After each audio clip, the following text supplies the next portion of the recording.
Good afternoon, ladies and gentlemen. My name is Łukasz Cioch, and this is the EIT Food Innovation Prizes competition. I hope you'll enjoy watching today's second country final.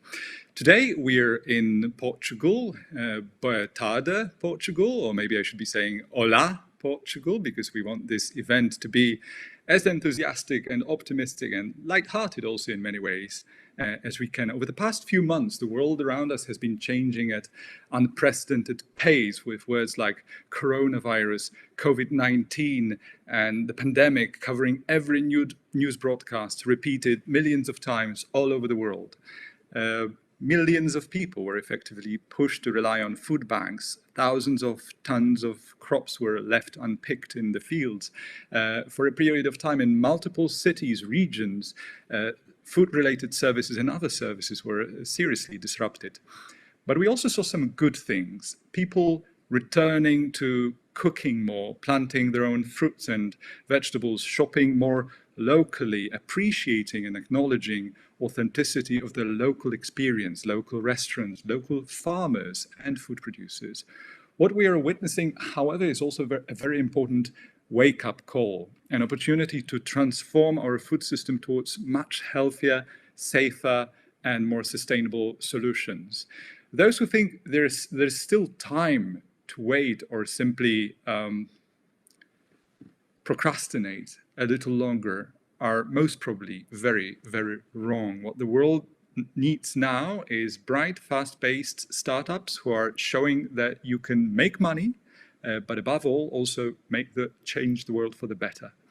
The startups that you will hear from today dedicate themselves day in, day out to bringing that transformation about. Having said that, it's obviously not an easy year for startups and businesses in general.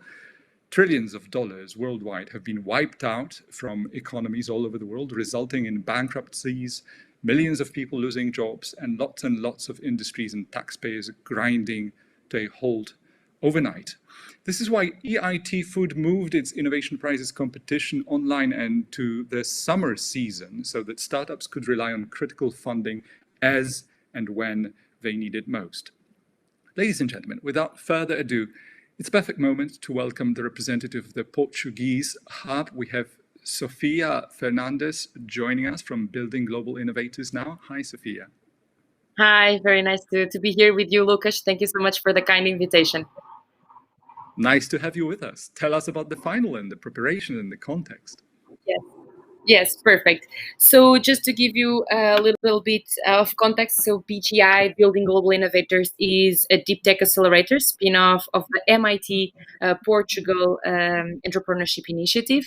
We have been supporting startups for the last 10 years, actually very successfully, doing the bridge between Europe, so taking startups from one market to another, and of course with our connection with MIT also to US. So since last year, we started working with EIT Food. EIT Food, of course, today you are going to hear the pitch of the Innovation Prize, which is a prize of 5K, and then they can obviously abilitate to go to the final. The winner, the Portuguese winner, can go to the final and get additional 30K. So extremely interesting for these startups. But this is one of many activities we developed. So this year, I would like just to run some numbers very quickly. We had over 40 applications for the innovation prizes, but today you are only listening to the 8 selected, to the top 8, let's say. We aside from these, we also have education programs. So for those who want to be entrepreneurs that are still not entrepreneurs, namely the fellowship program, we got 64 applications from master and PhD student level, and actually 8 of them got selected. And then we also have a new program that I'm very, very happy that Portugal is part of it, which is the Empower Women in Agriculture. We got 35 applications. We are trying to support women that work in the food industry, that are entrepreneurs. They don't need to be deep tech. They just need to have an idea or a project with less than 2 years. We are supporting 10 of them. This is the very first time that PGI has a program, Costume made for women. I really enjoy it because Portugal has still a very, very low rate of female CEOs and entrepreneurs. Then we also have the Government Executive Academy. We got the engagement of 25 applications from municipalities and government executives in Portugal. 15 of them were chosen and are now doing the EIT Food program, and potentially will support as well policy makers and best practice sharing between all the countries that are involved. And then we also got 10 applications to Test Farm, which are also looking for technologies to support the farmers. If you are seeing these and you are an investor, a corporate, or a startup, you have space to collaborate with EIT Food Portugal Hub. We also have open innovation projects. We also help corporates identify and having what we like to say, the match with the startups. And we have done one open innovation last year in a rural area of Portugal, Idanha. This year, Lucas, as you just mentioned, it will have to be online. We are changing. And so this year we're going to try to... Yes, about the carbon footprint is actually really good. And actually, there's one thing that I think it's very interesting. We always get, BGI got applications in other programs for 74 different countries. They always fly into Portugal. And the truth is, it's a different kind of bootcamp that we are doing this year. But at least a lot of CO2 has been saved. Lucas, I think I ran out of my time. I just want to do here a quick overview of Portugal. Reach out to us if you want to get involved in the food industry. And I hope you enjoyed the pitch of the startups today. They were getting ready for you. So I hope you enjoy. I will certainly enjoy. Sophia, let me ask you one quick question before you go. You must have heard about all sorts of stereotypes in your life, but there are fortunately also the positive ones. As I go through rehearsal after rehearsal, country after country, I have noticed one trend.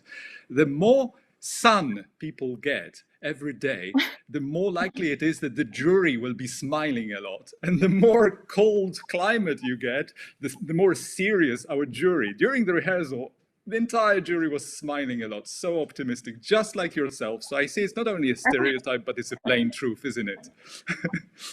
I don't know. I was in Sweden, and I have to say that I was living in Sweden, and it's true. Sometimes the Latins tend to be very passionate about things. But I used to joke a lot with my Swedish friends, and I think that sometimes it's just vibes. Maybe we are in a really good vibe. You are very smilish yourself, so I think that it's really vibes. It's purely incidental. But tell me, ever since you moved from Sweden to Portugal, are you smiling more or less? I like to think that I'm smiling the same, but things are going really well in Portugal. And actually, this month we just received. You know that we work with a lot of EIT, so food is one of the kicks. But we also work with digital and climate and health, and now as well urban mobility. And one of the interesting things we saw was that Portugal went from a moderator innovator to a strong innovator. So we are starting to have more innovation, and that leaves me particularly happy during these demo days, because I no longer feel any nervous. I know that we have high quality, and the things that we are going to present leave me very confident that people will enjoy it. So it's also a good reason to smile. Sophia, you look so happy that one wonders if you can even use the word particularly happy. Thank you very much. It's great to have you with us for the final. Stay with us. Enjoy it as much as we will. Thank you once again. Thank you. Ladies and gentlemen, we also have Joseph Gridley from EIT Food joining us today. Hello, Joseph. Hello there, Lucas. How are you? How are you today? Now, it's obligatory that you put on a big smile after my stereotype conversation, isn't it? Exactly. I may be from the north of Europe, but I live in the south, and the sunshine does make a big difference. Lucky you. The virtual stage is yours, Joseph. Thank you very much. Well, yeah, as Sophia said, the quality of startups coming out of Portugal right now is so high, and particularly in the area of food and agriculture. And so we are really thrilled to be here with you all to listen to their pitches and to hear what they've got to say. My name is Joseph Gridley. I work for EIT Food. And really our mission is how can we transform Europe's food system to make it better for people's health and better for the environment.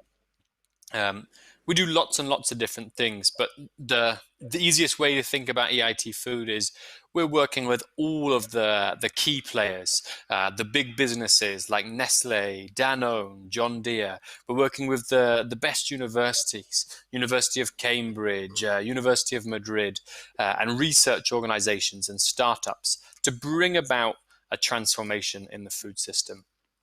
As Lukasz mentioned at the beginning, we need this transformation more than ever because our food system is at breaking point.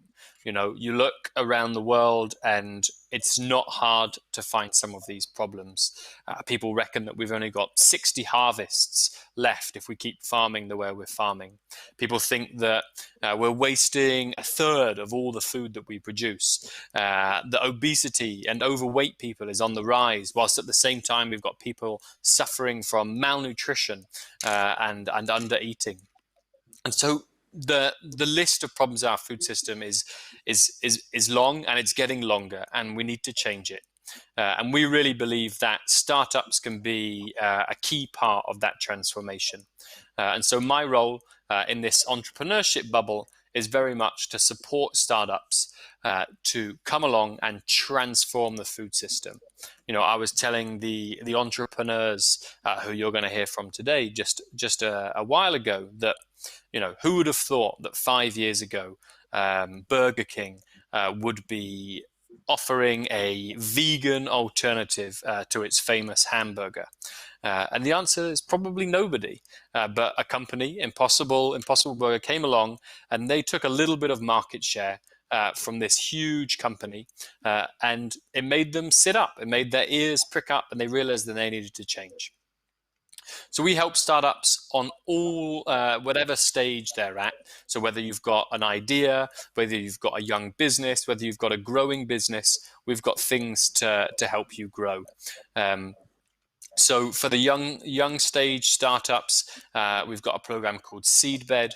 This is where we give you the money, the skills, the contacts to go out and validate your business model. You know, you go out and you speak to 100 potential customers to learn about your pricing strategy, to learn about your value proposition, to learn about who your key allies are going to be in business. Then for the medium stage companies, we've got something called the Food Accelerator Network. People have described this as a mini MBA, and it's for brilliant entrepreneurs who've got some traction in the market, but are looking to develop new skills, get access to investors, media, new customers. An amazing opportunity for any of you agri-food entrepreneurs out there. And finally, we've got something called the Rising Food Stars. This is where startups really are transforming the food system at scale. Entrepreneurs with their ideas are getting partnered up with some of the biggest food companies in the world, Danone, General Mills, whoever it might be. And they're doing innovation projects together so that we can transform our food system faster. We've got loads and loads of other things available for you guys to help you transform. You know, my job, and I love my job, is to work with startups to transform the food system. And so please get in touch with me, send me an email, join me on LinkedIn, whatever you need, because we'd love to go forward to improve the food system together. Thank you very much, Joseph. That's definitely a noble objective to have. We haven't even started the competition, and it looks like the bar is raised really high. Ladies and gentlemen, 8 startups today competing for the country final prizes. The first prize is €5,000, second is €3,000, third prize €1,000, but that's not all. We'll also be awarding the audience prize during today's final. Needless to say, perhaps our audience plays a key role in the competition itself. During the jury deliberations and during our keynote speech, you'll be able to cast your vote and say who the best startup is in your eyes. The startup that wins your hearts and minds will receive €2,000.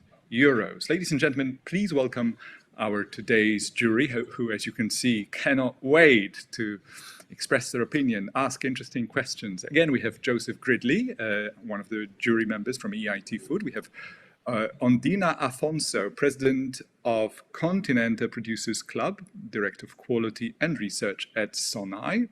Welcome. We have Maria José Tropa, an independent consultant. So that will be our jury members. Hello, hi. Hello. Hello. Hello, Lucas. How are you today? Yeah, I'm great. Thank you. I hope you're great as well. And I can already see you can't wait but start smiling and laughing Yes. and all that. It was Eager fantastic. to listen to all the startups because, yeah, we have an excellent candidates and we will have a tough work, a tough job during this afternoon. But I think it will be a great pleasure to be with all these startups and to listen to them. So we are eager to listen. As I listened to you during the rehearsal, I had this feeling that you truly have infectious smiles, and I can't tell you enough how refreshing it is to use the word infectious in a positive sense of the word these days. I remember a very funny, I remember a very funny situation I once had in an interview with a famous English writer.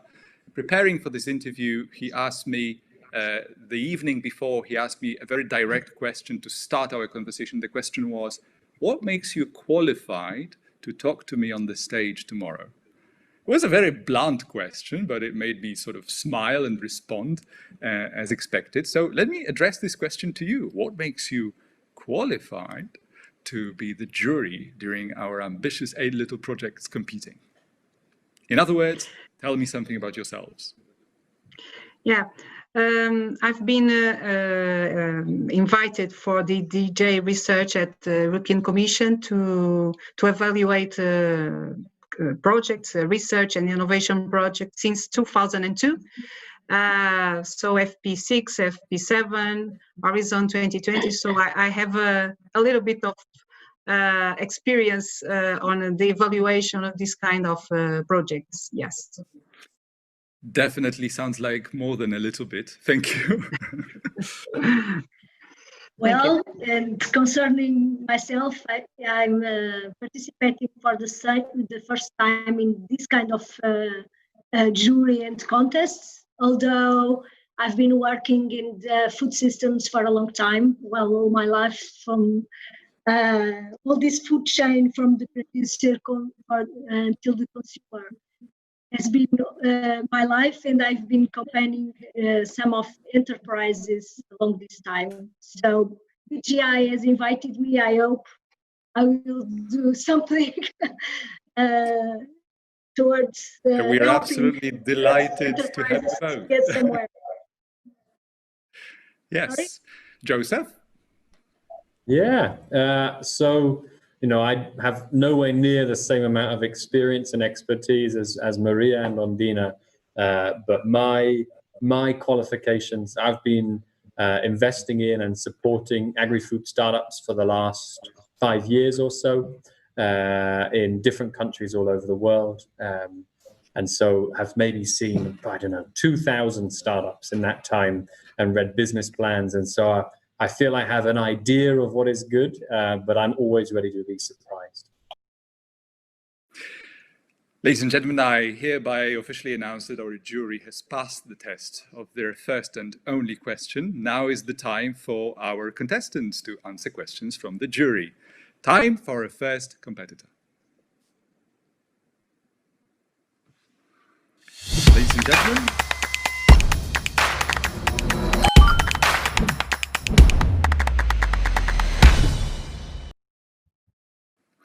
ladies and gentlemen, let's watch and listen to Deborah Kampusch, Agrogreen Tech.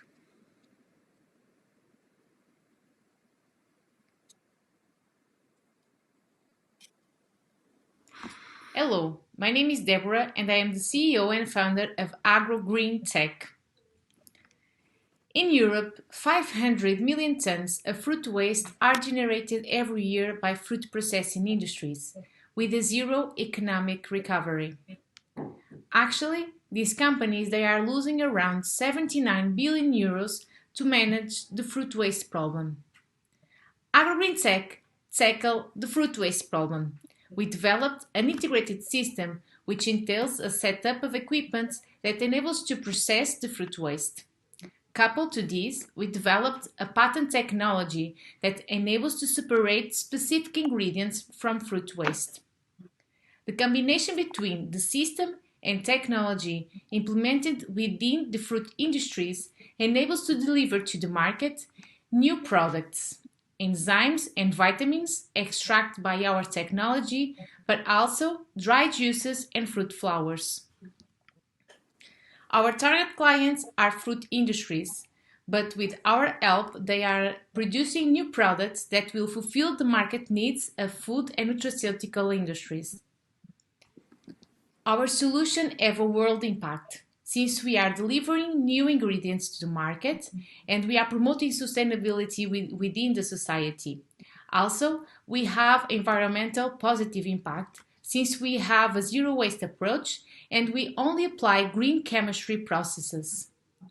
Also, we have economic impact. We are helping the fruit industries creating new revenue streams from primary raw materials, but also we are helping to implement the circular economy within the fruit supply chain. We are not the only ones in the market delivering solutions for the waste problem.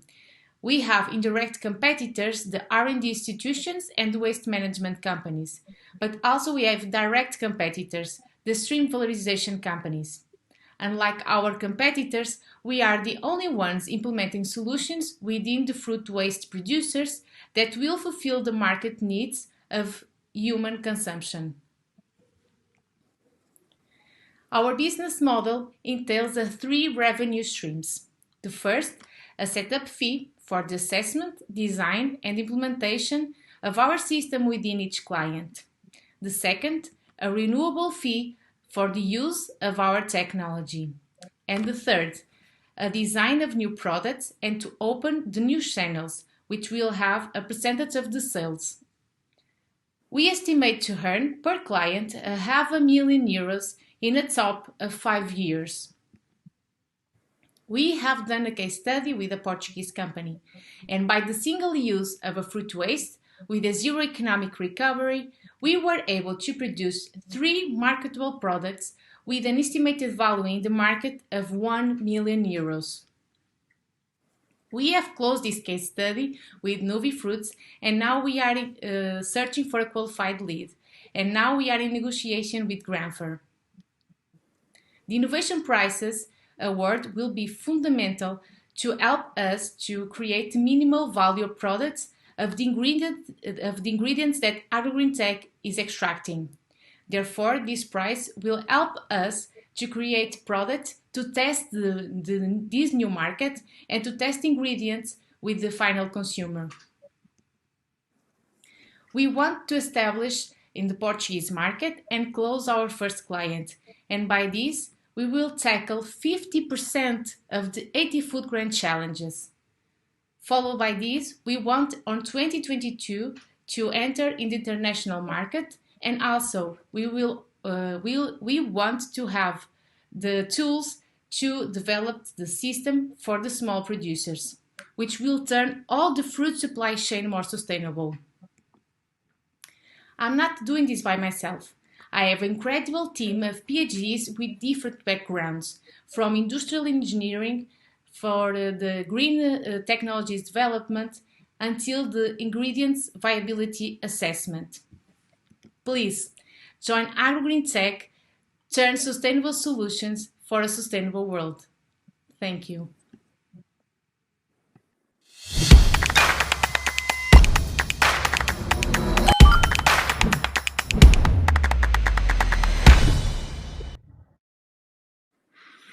Ladies and gentlemen, that was our first contestant, AgroGreenTech. We have Deborah joining us live now. Hello, Deborah. Hi. Hi, how are you? I'm fine, thank you. I would risk a statement that it might just be as hot in Poland now as it is in Portugal, but that's an exception for Poland, of course. So what's the temperature like in your place now? I think it's around 22 degrees, more or less. But as you said, Sophia, we are a very warm person, so we can increase the temperature in the environment. Oh, you can compensate with personality for lower temperatures. Wonderful. Deborah, just remember you have 5 minutes for the Q&A session. I'm sure you will get super interesting questions. Are you looking forward to it? Yes, I'm looking forward. Enjoy. Thank you.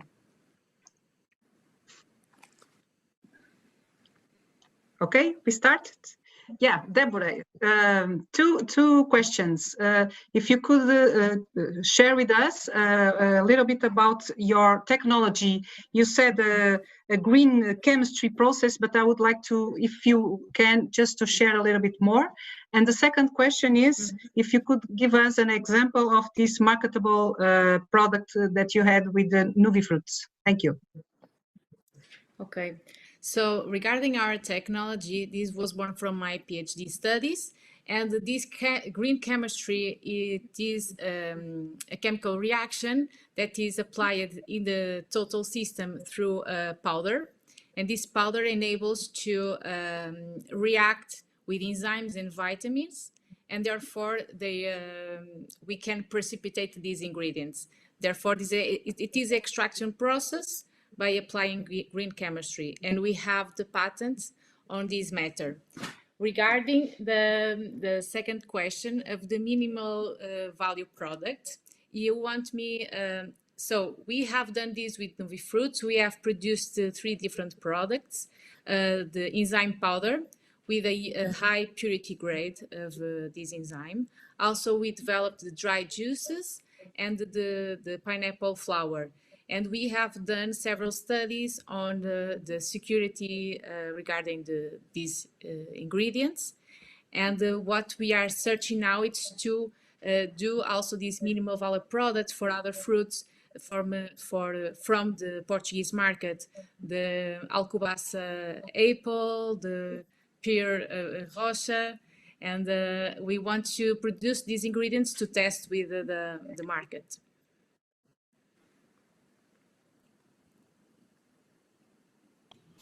Unmute, please. Deborah, are you listening to me? Yes, I'm listening to you. Okay. I have one question for you. You are tackling here all these fruit waste that from it's terrible in Portugal, we know, because of the temperatures and so on. And I want you to explain how was your experience with Nuvifruits, and now how are you in the most attractive objectives that you offer to them? Sorry, it cut a little bit. Can you repeat it? Well, I'm asking if you can explain your case study with Nuvifruits. If it was, how could you motivate them to do the study with them? Oh, okay. So the connection with Nuvifruits was actually due to my PhD. When I applied to PhD, we needed a company, and Nuvifruits was one of the companies that we know that had the tropical fruits, in this case, pineapple. So they started to help with the PhD. And then when we saw that we have this technology that could transfer to the industry, we show every result to Nuvifruits, and then we propose to them to do this small test to see the ingredients, minimal value product, and to check for viability within their facilities. And now we are with them. We are waiting for the next steps that we already have established, and now we are waiting for the right moment for them. Okay. Well, I had the same question about. Oh. Sorry. I had that question also about the green technology that you are explaining already to Lina. So, okay. I'm done. Do we have time for one more, Lukasz? We have 40 seconds. Okay, a quick one, Deborah. is how did you come to your business model assumptions? So this was a talking with several persons in the industries that led me to get to this point. I'm working on this idea since 2017, and I already passed through several programs of ideation, and I talked with several stakeholders in Europe until I get to this assumption to be the more feasible and more adapted to to these kind of industries, the fruit processing industries and fruit producers. Thank you very much. Thank you to our jury. Thank you, Deborah, and good luck in today's competition. Ladies and gentlemen, from fruit, we go straight to mushrooms. Our second competitor, Michelle Frankel, Shimejito Urban Farming.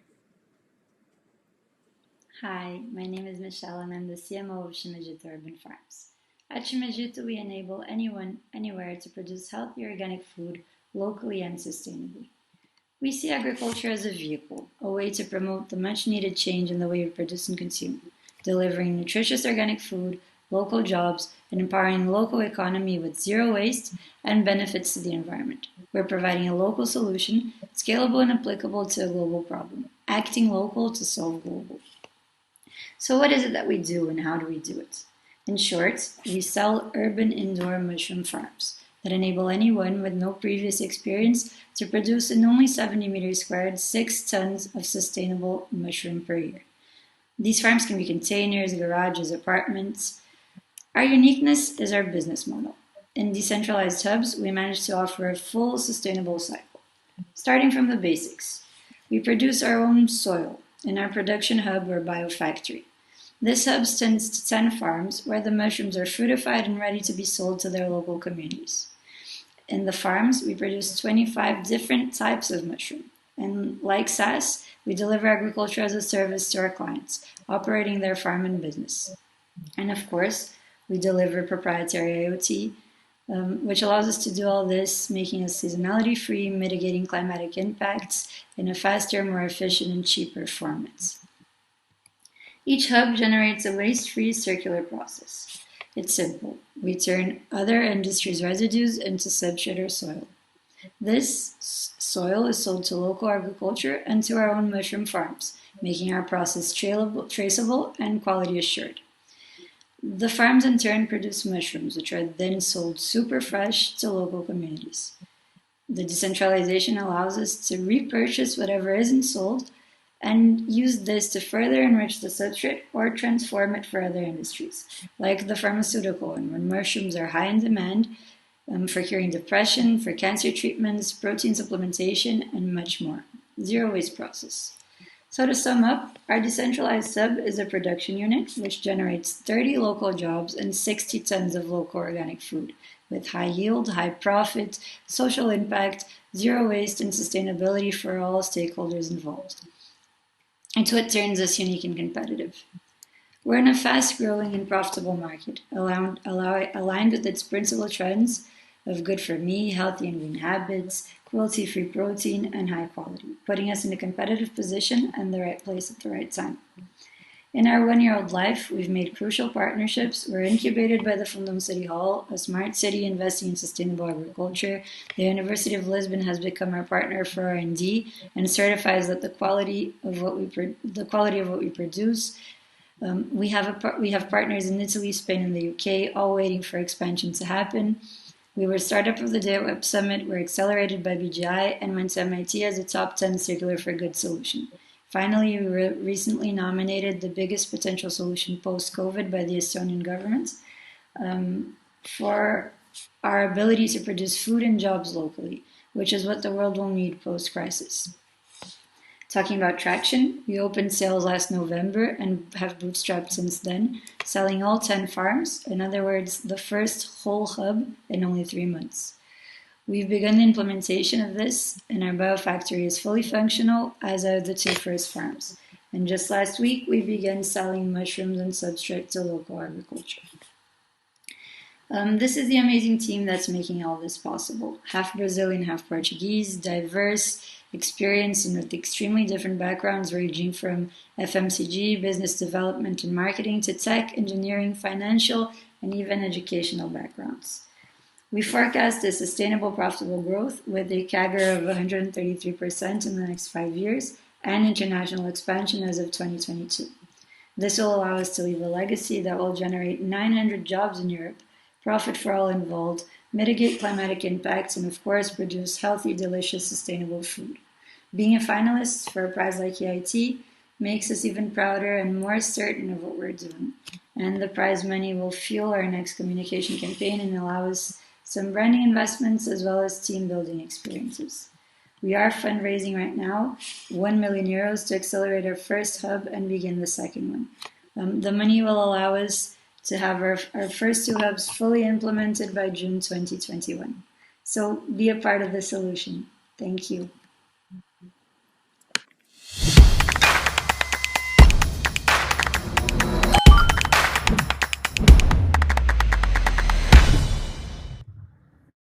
Shimejito Urban Farming, ladies and gentlemen. We have Michelle joining us live now. Hello, Michelle. Hello, Lucas. Hi. Great to see Hi, you how are smile a little more than during the presentation. I was very I'm great. focused. One must be, I suppose, if you want to tell the full story in 5 minutes, it's not much time, especially if you Yeah. dedicate your life to a project. Yes, so that's the challenge. Now, but the good news, you will also have 5 minutes to answer all the questions. Are you ready? Yes, I'm ready. Let's do it. Enjoy. Hello, jury. Hi, Michelle. How are you? Good. How are you? One question that I have. When you refer the global organic market, and you have done a benchmark with that, you are looking to your product or production of mushrooms, or you are comparing with the agriculture part of your business? Could you explain me how did you make this benchmark of market, please?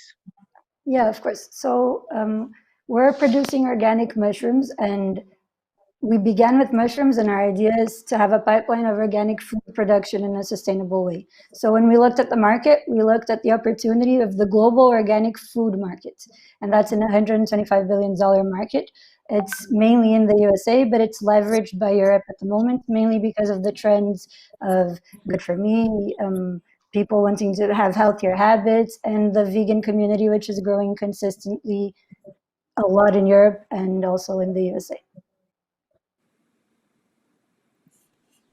Can I ask a follow-up question, please, Michelle? Yeah, of course. Thank you for the pitch. The product sounds amazing. I love mushrooms and organic food, so I'm tempted. But what's the gap in the market in terms of, is there a shortage of mushrooms right now? What customer need are you satisfying?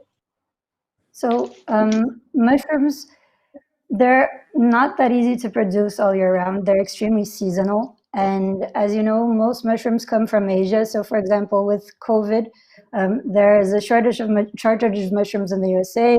You can't get all types of different exotic mushrooms in Europe. We managed to produce 25 different mushrooms, 25 types of different mushrooms with our system, with no seasonality, with high quality all year round. Why did we begin with mushrooms? Because not only are they a cruelty-free protein and extendingly more popular, but also because they're extremely versatile. So today we can not only produce 25 different mushrooms, but we can transform them after the process and sell them to pharmaceutical industry, for example, where they're being used a lot for cancer treatments, for curing depression. There was a study from Cambridge recently that showed that magic mushrooms used in the right amount can cure addiction in 3 days. So the mushroom market is amazing and extremely large, like really, really bizarrely large. And also mushrooms, they made our process completely sustainable, because mushrooms, once you produce them, they can clone themselves. They enrich the soil that they're in. They're good for other sorts of agriculture. So we began with mushrooms because this gave us leeway for many, many other things. Nice. Thank you. Thank you. Hello, And they're Michelle. delicious. How are you?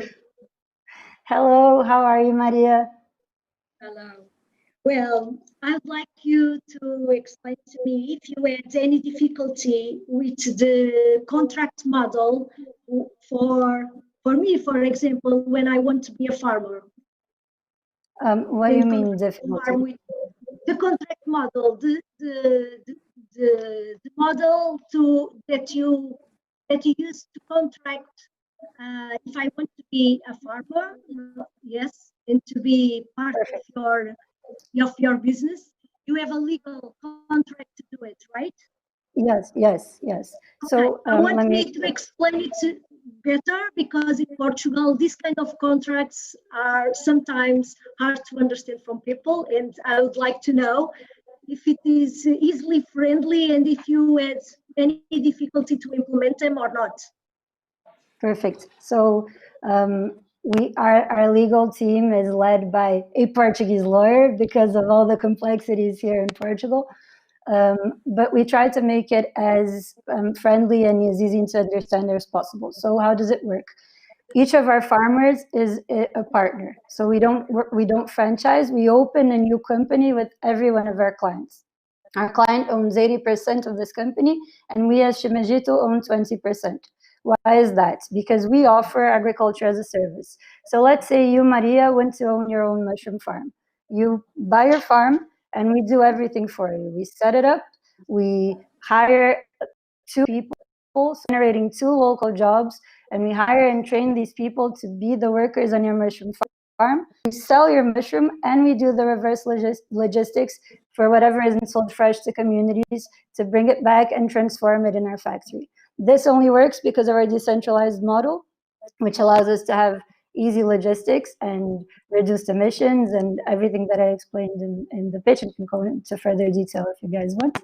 But the contract is pretty straightforward. So no details, Michelle, because we need to stop here, I'm afraid. Sorry. 5 minutes is over. Don't be sorry. It was a brilliant Q&A, very interesting questions, very interesting responses. Maria, Michelle, you said 3 things that I personally found really inspiring. First was about confidence. You asked a question like, what do you mean difficult?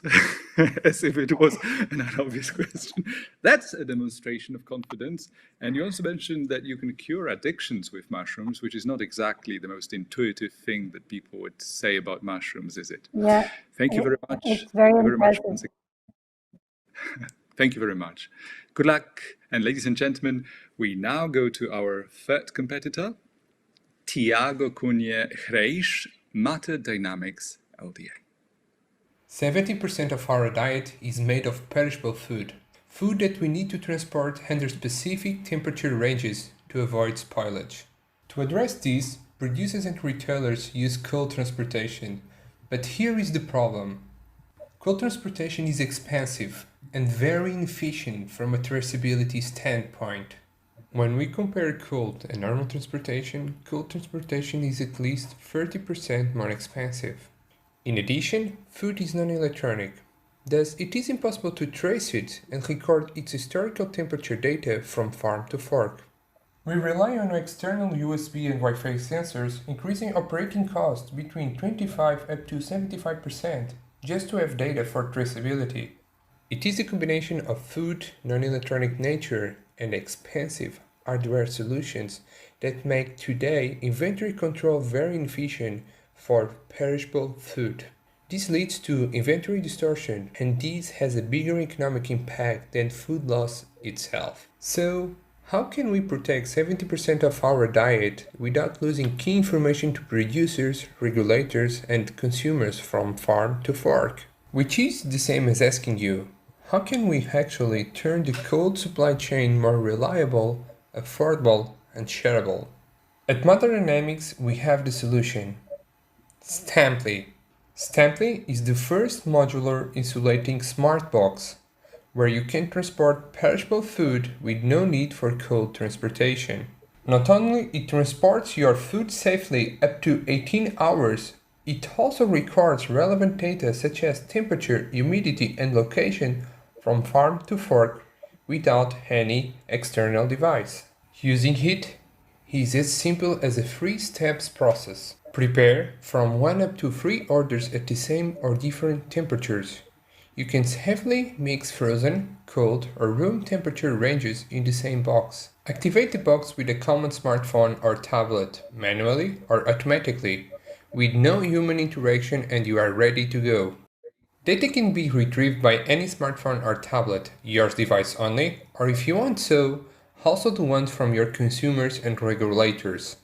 Our solution offers producers and retailers 4 unique advantages.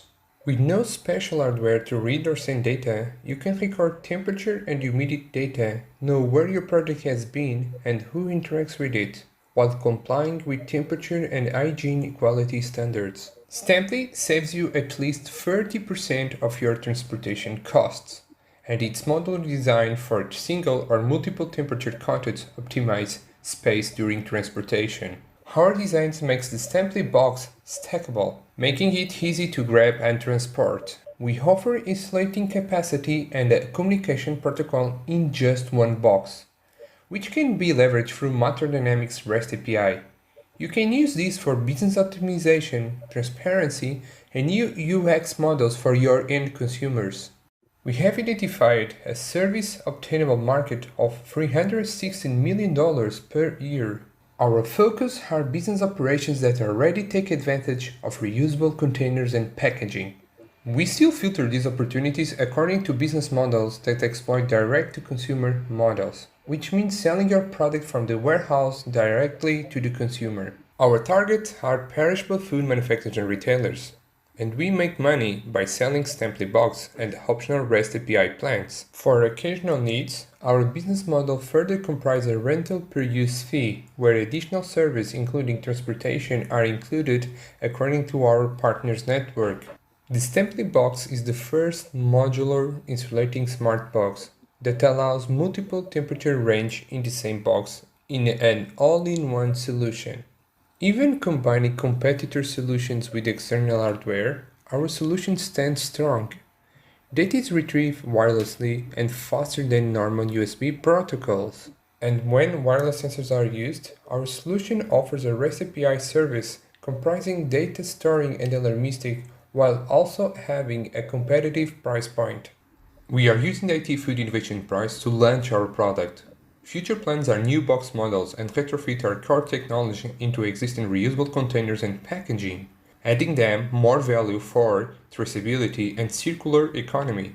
Our team balances technical and business expertise from prestigious academic institutions and corporates, which is the base of our 2-digit growth year after year.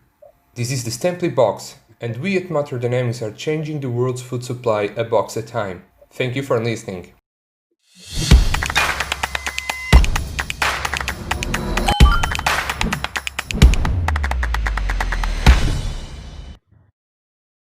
Ladies and gentlemen, that was our third competitor, Tiago Cunha Reis, Matter Dynamics. We have Tiago joining us live now. Hi, Tiago. Hi, everybody. Greetings from Lisbon. Greetings from Poland and everywhere else, I suppose. Tiago, are you ready for the Q&A? Yeah. Enjoy. Thank you. Hi, Tiago. Hi. From the point of view of the retailer, because I'm working in a retailer, so for me it's a very interesting project. But I was wondering when you explain, how do you imagine, for example, in a warehouse, how can we do the quality inspect when we have closed boxes? How do you foresee? How do you in the operation in a warehouse, what is the part that of this box that is open to the teams of the quality inspection to evaluate the fruits or vegetables, the products that are coming? Okay, so our boxes are actually use wireless signals, and those wireless signals can be extracted without opening the box itself. So in the same way that you have your smartphone connected to the Wi-Fi, and Wi-Fi has a router, you can establish communication through wireless protocols. I can give you an example. For example, in a warehouse, you can not only know the quality of each box, but you can know where your box are. For example, one other of them. So, and we are doing this with protocols that take you like less than 5 seconds or so. Okay. But just to go a little deeper on that, say within the box there are strawberries or something like this. With the wireless protocol, I imagine you can give data readings, but how would you know that, I don't know, the strawberries aren't bruised and bashed? So we cannot tell that. What we can tell is what we are already doing with quality control. You don't target the information for the product itself, but for the conditions to transport it. So imagine that you can prove that above 5 Celsius degrees, bacteria will grow on the strawberries by themselves. So we can actually have that trigger to tell you. And once again, this is a very versatile solution because you can have thresholds for 5 Celsius degrees, 0 Celsius degrees, because different foods have different needs regarding alarms and error messages.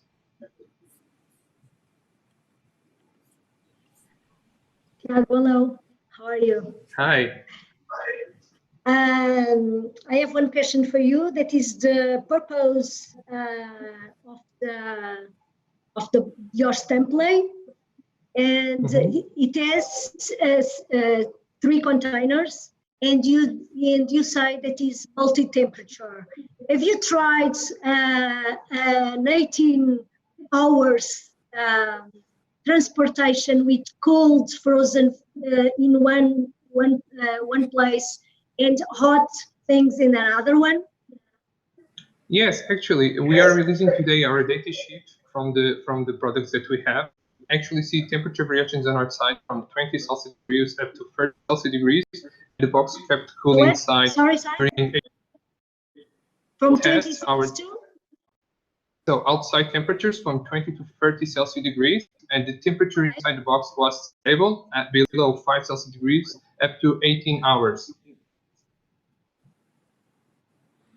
Okay. But I can send you the data sheet if you want to check the data. And once again, this is certified. It was very interesting for me to see that you are trying to tackle two things: the cold chain with the device and the multi-purpose box, right? You tackle 2 products. And now, and I will tell you why. Because regarding our, and you can have just a refrigerated box, but you can have both, and will reduce the space on the transportation track on 50%. So with just one trip, you can actually have more cargo within that trip, making more feasible and profitable to the transporter and producer, of course.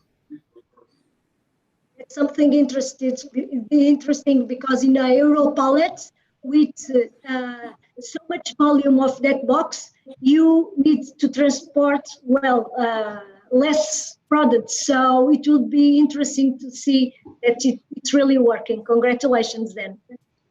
Thank you so much.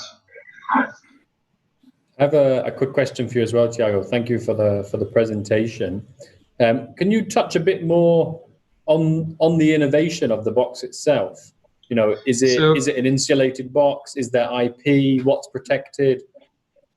Okay, so we're using IP as a polymer to produce the box itself, but the secret of our technology is our proprietary technology based on Stampede, which is the technology that allows you to have wireless signals in very confined environments. Not only that, we can do this with a very long range of temperature usage. For example, we can do this for frozen and the normal temperature as well. And the third advantage of our technology is we can use batteries up to 3 years. So instead of changing batteries every single month or every single 6 months regarding other computers, you can actually use our box up to 3 years with no problems at all. Thank you very much. That's all we have time for. Thank you so much. Tiago, it sounds like we are not ready as humans to go to Mars, but it sounds like we're ready to plant, to grow plants there, wouldn't you say? Maybe one day, yeah. We would love to bring some plants. Yeah, I will bring some plants from Mars to you. stay prepared and watch SpaceX updates in the meantime. Okay, thank you so much. Thank you, Tiago. Thank you. Bye. Ladies and gentlemen, let us proceed to our fourth contestant, Pedro Guerrero, Agristar Bio. My name is Pedro from Agristar Bio, and I'm going to show you how we're going to make sustainable agriculture from organic waste. Growth in chemical fertilizer sales has given rise to desertification of soil and eutrophication of water. Additionally, the large production of sewage and livestock manure has given rise to contamination of water and soil and large emission of greenhouse gases. We solve this because we collect the biosolids, we treat the sludge and produce the organomineral fertilizer, recycling all carbon and nutrients, and then sell it in a customized way for agricultural and forestry service. The crops then feed the humans and animals, completing the cycle. We maximize nutrient efficiency because we are about 2.5 times more efficient than the commodity chemical fertilizer, and adding to that about 1/3 of the nutrients in the fertilizer coming in the organic waste that we treat. So this is a new standard. Additionally, the production is done in a closed environment, so no emissions, and also means access to carbon credits, which could add up to 7,000 tons of CO2 equivalent per year, avoided every year per plant. We produce at the client site based on a long-term partnership with him, which means we do the investment and the operation, charging a fee to treat the organic waste from the organic waste producer and selling the fertilizer to the farmer at the end of the day. For the farmer, we are unique because we are made to order premium organic matter in the fertilizer, improving the soil structure, increasing nutrient efficiency and drought resilience. For the sludge producer, we are an effective treatment with complete traceability and up to 100% cost reduction with no capex from his side. For the environment, it thanks us for protecting the atmosphere, reversing desertification, and protecting the water. Our business model is very scalable with modular technology which fits in 1,500 square meters. It's based on financial models based on a project finance model with multi-year service contract being collateral for the investment. About 1/3 of capital intensiveness for a ton of fertilizer production and the 10th minimum production scale compared to industry standards should add to capacity to grow from our side. Adding to that, focusing on all-in-one clients should avoid going head-to-head with competition and allow us to grow faster even more. Looking at these two big industries and zooming in again in all-in-one clients, it should mean around 1 billion euros both in the EU and the US. In terms of key financial indicators, revenues are 80% of our revenues, the rest being waste management fees. Operational costs are mainly energy and reagents and some SG&A. Margins, EBITDA should be around 33%, and investment between 3 to 4 million euros for a payback of 3 years. Current stage, we have built a full-size reactor, tested it with different biosolids, and we are doing now testing with a potential client, which is going quite well. And we are ongoing with certification of the fertilizer that precludes the closing of the first unit contract and the beginning of sales. Scale-up should be in 2021 or 2022. Arlindo is the inventor in this case. He has large experience in fertilizer innovation, fertilizer production, and in printing industries. Frederico has been CFO in several companies before joining us. Augusto has large experience as a plant director and plant designer, which is exactly what he will be doing with us. And for me, it's the same, but in sales and marketing. looking at partnerships, I would highlight what we have with Instituto Superior de Agronomia and NutriCycle, and Altri has a potential client. Wrapping it up, with one solution we solve two problems, with one business we have two revenue streams, we are economically sustainable and environmentally friendly. So let's make it happen. Thank you.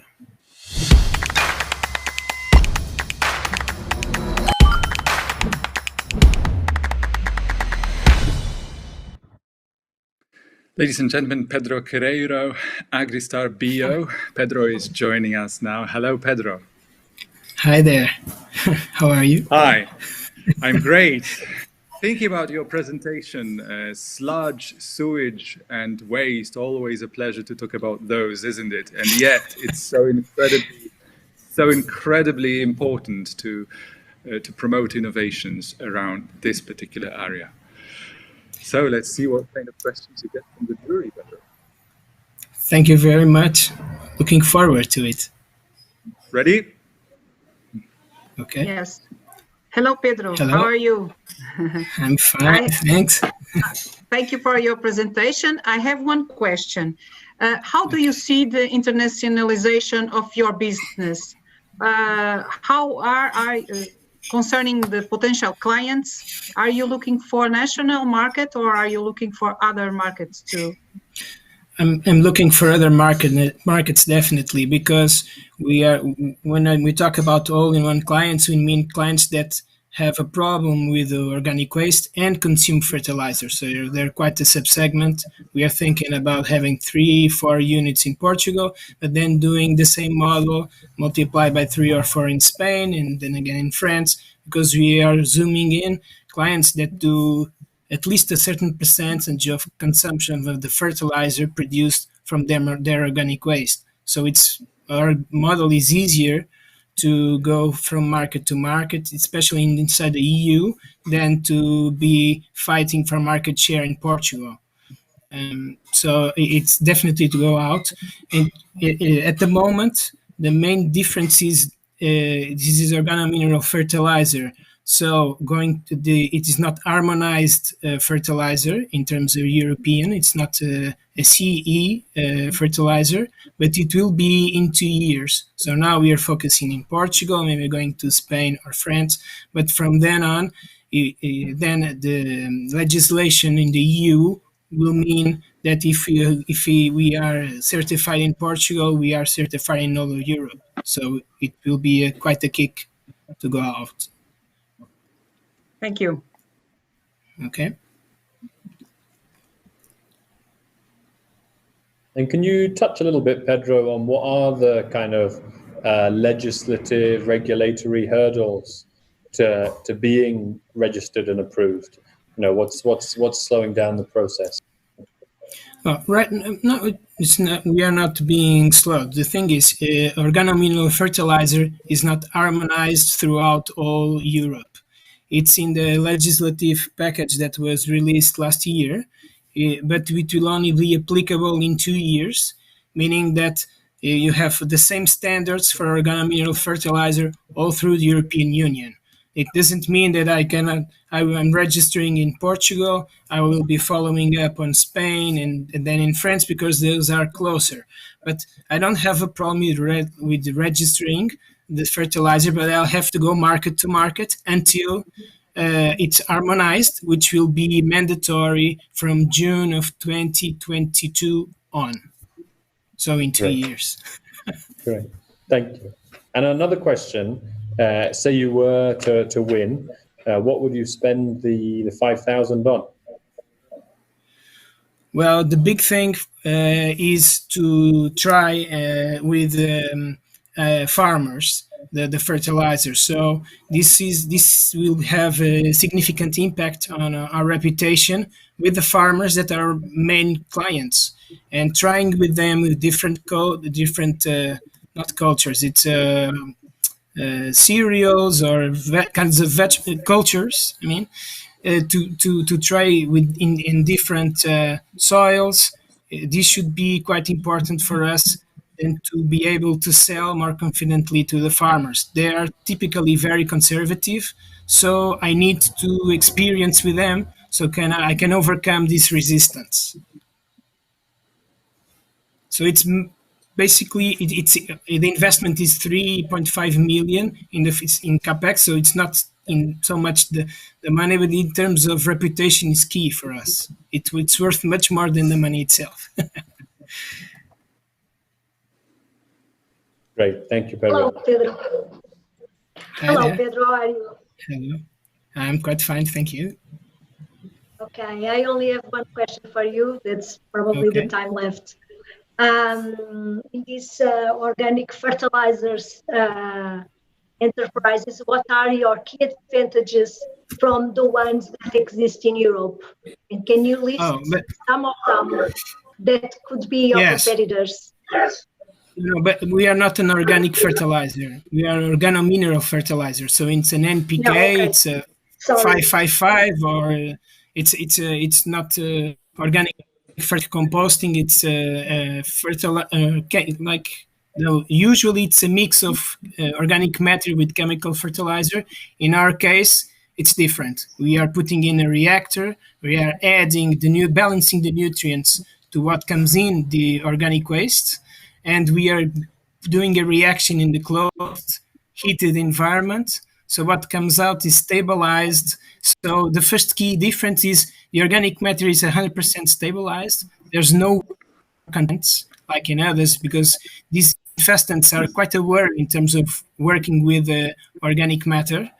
And it's no time for another, because I'm afraid I need to cut short here. I'm so sorry, Pedro.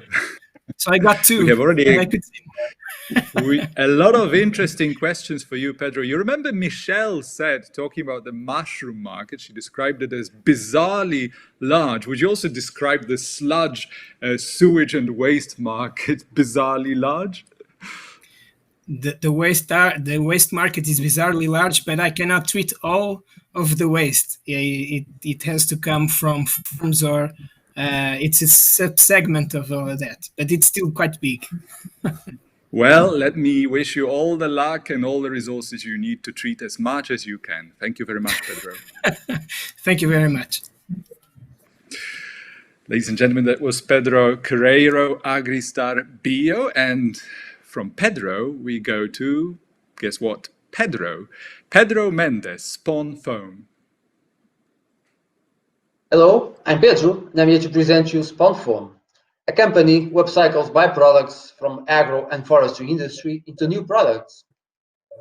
Every year, we all see plantation campaigns, and we all want that our children eat and live with more healthy and sustainable products. So, did you know that most of that campaigns came for food, for campaigns for plantations, for forestry and food, came from plastic solutions? And the process of planting with plastic solution is not the most sustainable and truly effective solution. So Spawn Foam came up with a solution. We developed a biodegradable composite made of organic byproducts from the agro and forestry industry, and we mixed them with an organic additive developed by Spawn Foam. And with that, we achieved a biocomposite that has several possible applications, such as biopots and trays, biodegradable trays for planting. How are we going to make this work? We will own our own manufacturing plant, and we will sell it directly throughout a business-to-business model, throughout all sales and local markets, at a price of 17 cents per cell of pot. The market is growing, and we expect to achieve 40% of market share only in Portugal regarding the forestry market, the forestry plantation market. Our main customers are, as I said before, retailers and forestry and food nurseries. So we will sell them trays and pots that are a true effective solution, 100% organic, uncompostable, 100% biodegradable, and without chemicals or plastics. Our intellectual property, we have a trade secret regarding the development of our biocomposite. We know that we are not alone in the market. We have some competition, but none of that competition is not so effective as ours. Regarding financials, we already have some early adopters. We have been developing new applications throughout partners and new clients, and we have partners regarding product development and even going to market, developing a going to market strategy. We need 500 euros of investment in order to start to sell 1 million units of trays for the food and forestry sector at a price of 17 cents. SpawnFoam was founded in 2017. Nowadays, we are running a pilot with Cascais municipality regarding environmental awareness for food. And the next year, we expect to run a pilot regarding the forestry sector, and we want to put our trays and our pots into a wholesale wholesales. I am not alone in this team. It's me, Guilhermina, that is a full professor at UTAD, and Cynthia is regarding product development. The innovation prize is for investing into molds and to validate our business model. And thank you. You can reach out SpawnFoam at the Planeteers Marketplace.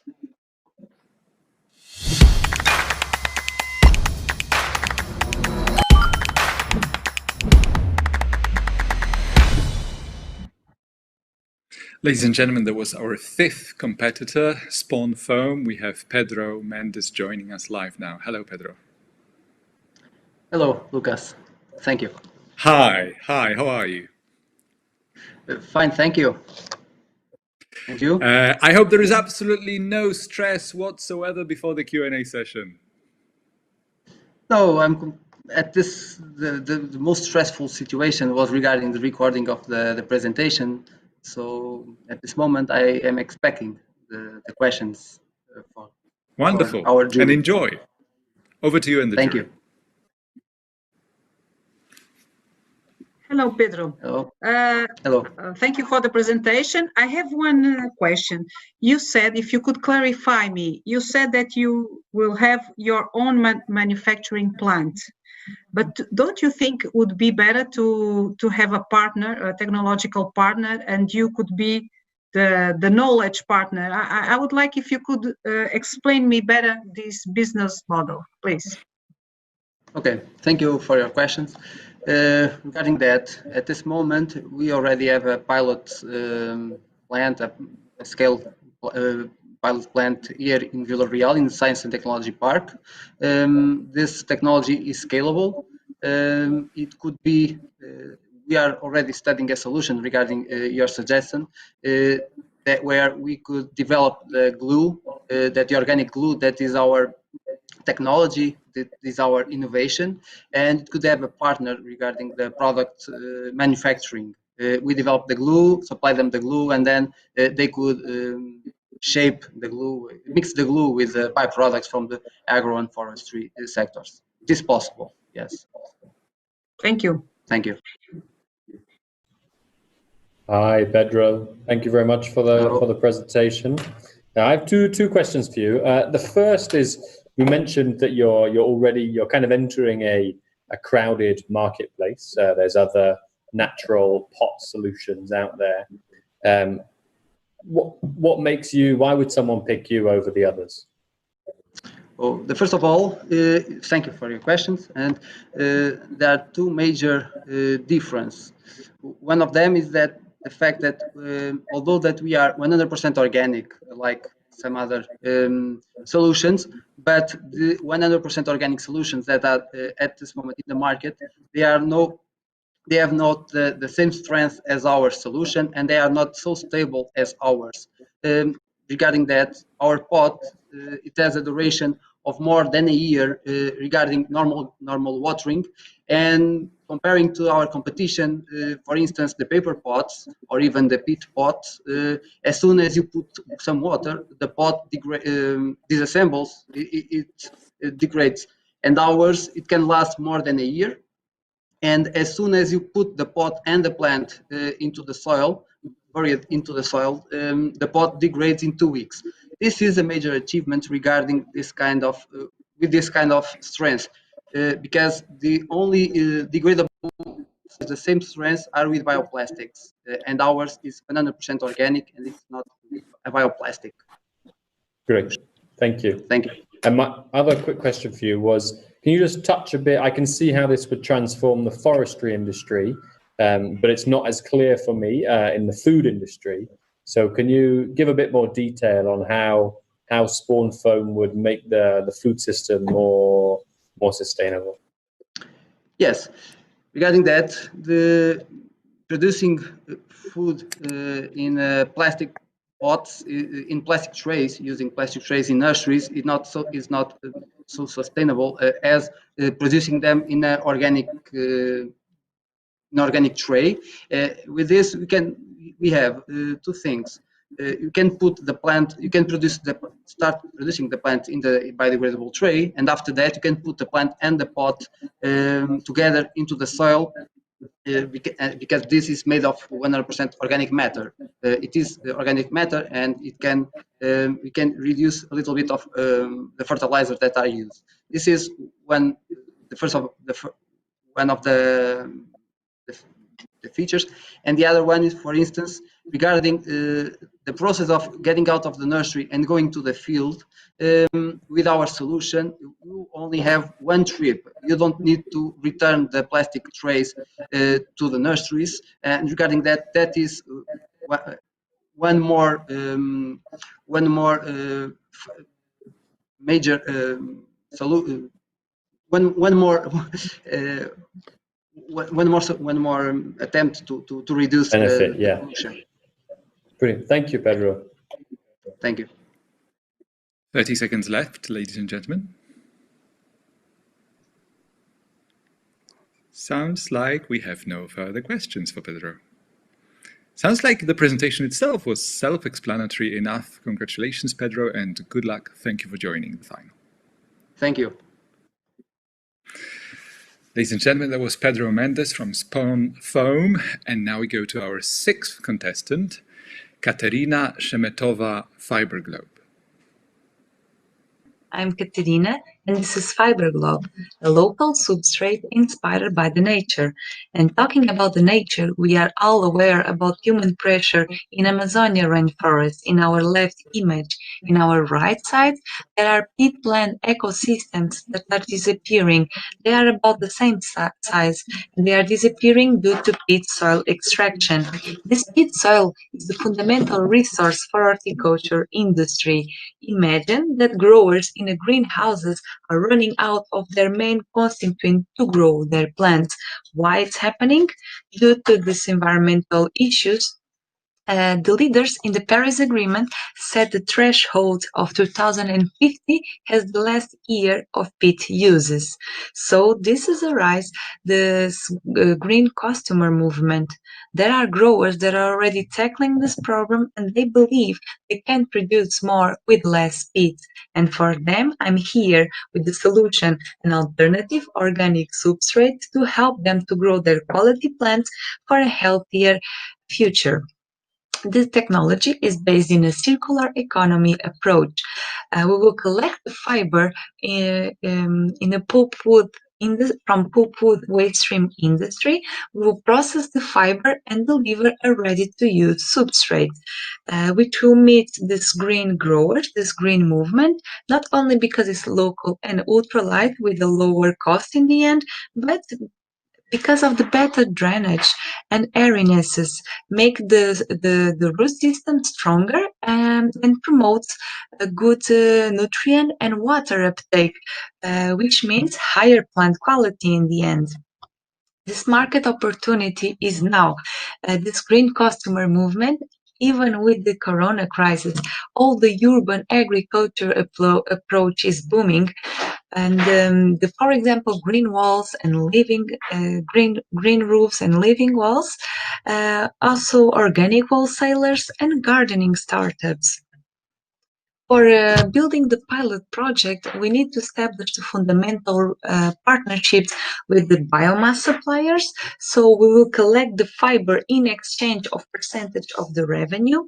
With the EIT Food, already with the Global Food Venture and Seedbed programs, we will manage to establish the partnerships for processing and distribute the final substrate for horticulture growers.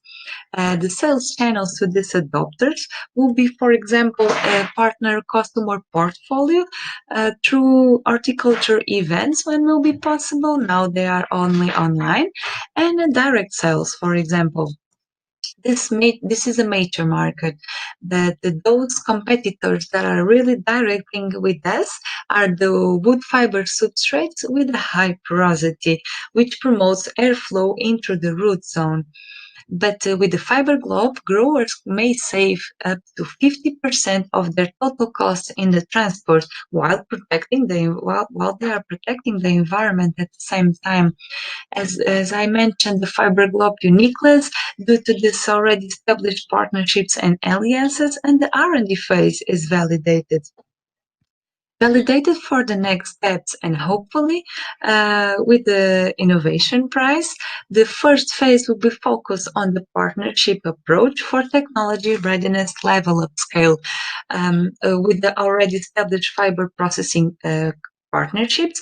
We will look for customer negotiation for applied the trial, and also legal and accounting support for this technology. The second milestone will be focused on team up and to get the feedback for this first customer trial and improve the product with them, making it tailor-made for the product. The third milestone will be also focused in this discovery customer exploration, for example, testing different crops in the winter and ask them if they are willing to pay for the final product. On December onwards, we'll be focused on the early adopter market traction and the company registration as well. The team is the founder with environmental engineering background, the advisors, fantastic advisor expertise in the civiculture, forest, and agronomic engineering, and the network already established with the EIT Food, with the partners, with the KU Leuven, with the BGI, and all the others. Thank you very much for listening, and I would love to take your questions. Thank you.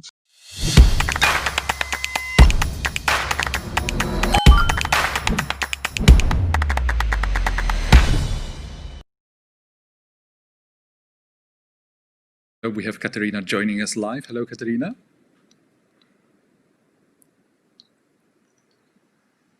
Hi, how are you? One of your last sentences was, I would love to take your questions. Let's see about that. You will certainly get big smiles, but the questions can be pretty tough, as we have already discovered.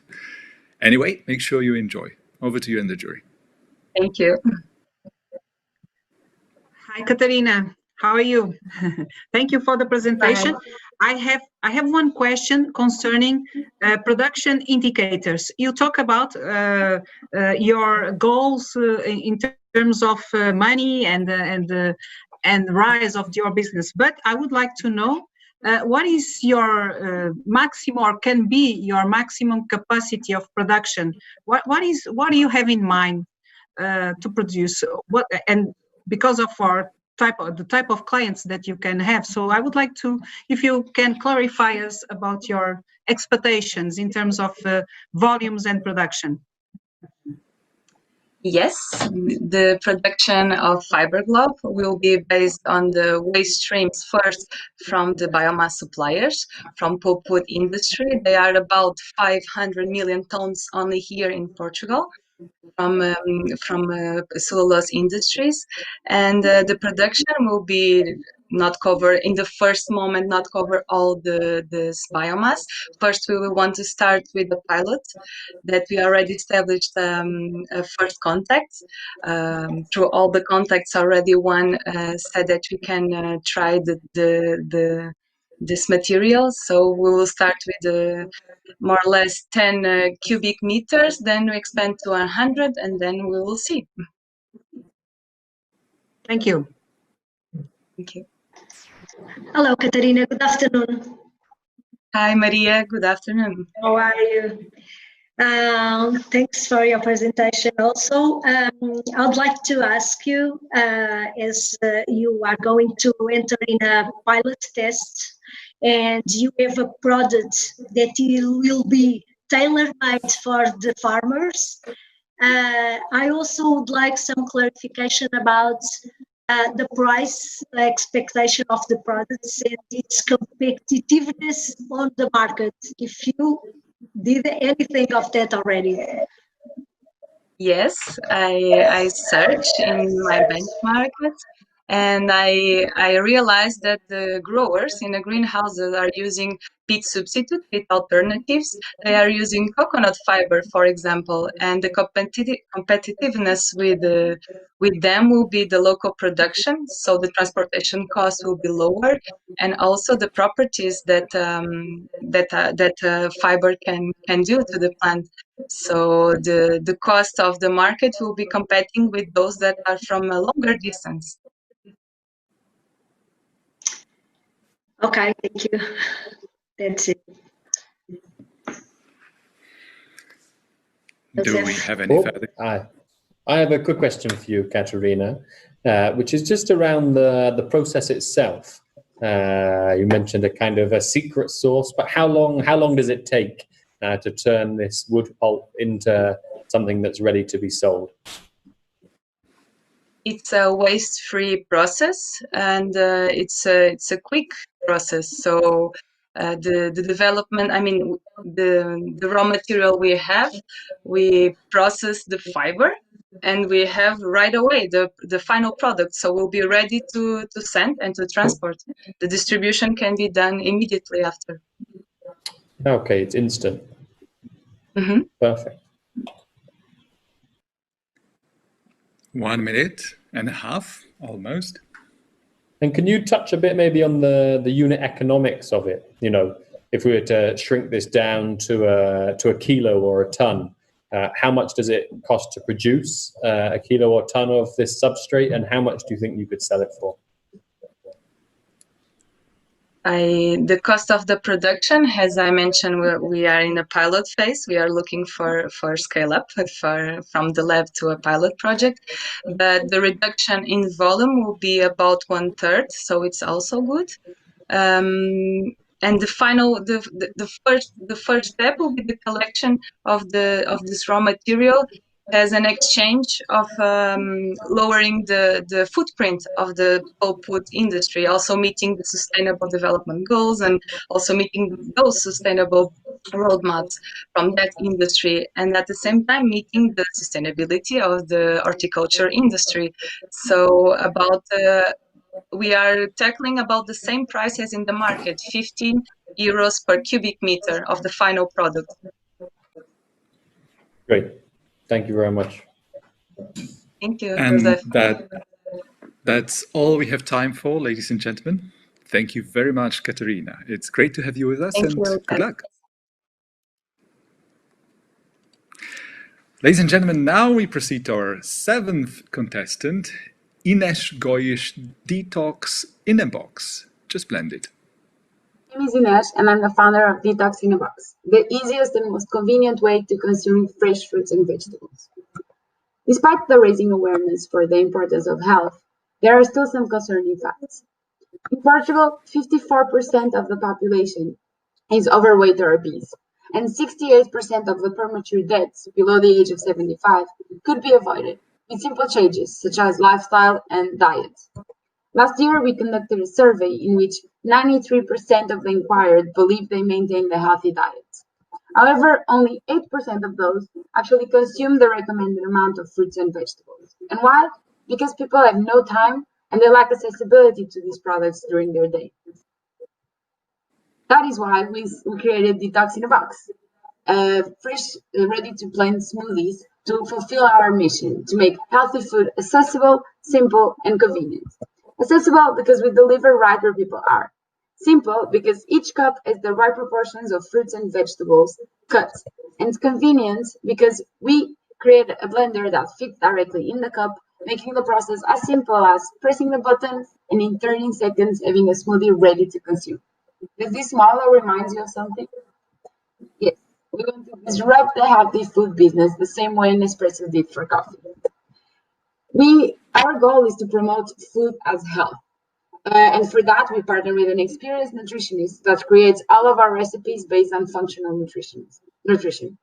We want to raise awareness that a healthy diet is way more than losing weight. It's about boosting both your mental and your physical health. On the other hand, we partner with local producers and distributors in order to make our model both scalable, as we have lower investments in fixed costs, and more sustainable, as we are powering local production and partners. Since we are targeting people that aim to be healthier but are currently struggling, we want to deliver the solution where people spend the most of their time, and that was the office. So we started our Detox in a Box in 2019 as a B2B subscription model for offices, in which we deliver the blender, and every week we deliver the cups ready to be blended. This was used as a perk for the employees. We also did a lot of corporate events, such as smoothie days. As we understood our customers' needs, we created a new complementary business model, which was the healthy station. In this case, we combine our current model with smart fridges to create a vending solution for healthy food that we can allow people to buy our product directly from the fridges. We believe this solution is great for both offices and other public locations, and we are doing our first pilot in September this year. As the world changed and the coronavirus pandemic broke this year, people also changed their habits, and they started working from home and spending a lot more time at home. So to fulfill our mission of delivering where people actually are, we created a new business model, which was home deliveries, in which you can buy from our website and receive directly in your home. We started Detox in a Box with personal funds, and we've been bootstrapping ever since. We aim to maintain a 30% margin across the different business models. And in the first 9 months of operations in 2019, we sold more than 9,000 smoothies in our B2B models. I started Detox in a Box as a solo founder and had the help of a nutritionist since the beginning, and also a great network of partners. I do believe that my experience as an industrial engineer and a background in operations and master in management were crucial to launch Detox in a Box and to create it. However, now we are in a point where we need to grow our team, especially due to the increased marketing efforts that the B2C solution brings. That's one of the main next steps for the future, and also the pilot of the healthy station and new product development to fit the station. As the world keeps evolving, we believe we can evolve with it. And there are a lot of other locations and different segments that we believe our solution would fit perfectly. This award will be a boost for the investment in the immediate next steps, and also by connecting with EIT, it can open doors for potential partnerships and exposures for our evolution. We believe we play an important role in both educating and providing a convenient solution to shift habits, and as a consequence, people's health. And this is why we are so excited for the future. Thank you.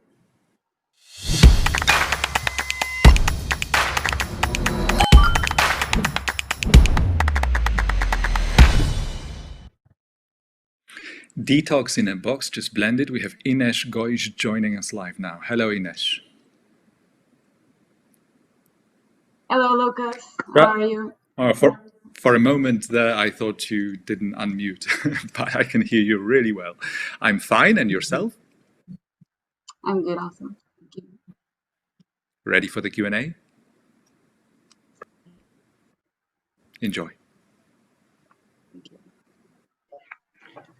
Hi, Ines. How are you? Thank you for the presentation. I have some questions concerning your product. It seems that it's a fresh product. So how are you going to integrate this cold chain logistic for delivering the fresh product? And also, I have one. It's about, because I couldn't understand. Are you going to have water inside the cups, or it's only fresh fruits and vegetables? Okay, thank you for your question. I'll start with the second one. So we are already selling since last year So our model is we only deliver the fruits, vegetable, and some supplements sometimes, like almonds and stuff. And then there is a measure of water that the consumer adds, and you can add water or milk or any other drink you want before blending. Regarding the chain, so we work with outsourced production systems. So we have multiple locations producing for us, and that is important for us first because of the boosting the local production in each place we are. Also because it makes us more scalable, and for the logistics makes it easier also because of the proximity. So now we are currently selling in Porto and Lisbon, and we have one production site for each one of the, which is not ours, it's partner. And then, of course, the logistics is always cold. And all the models we've been working with, we produce for order. So we also plan the chain accordingly. Thank you. Hi, Ines. Thank you for the presentation. Very inspiring.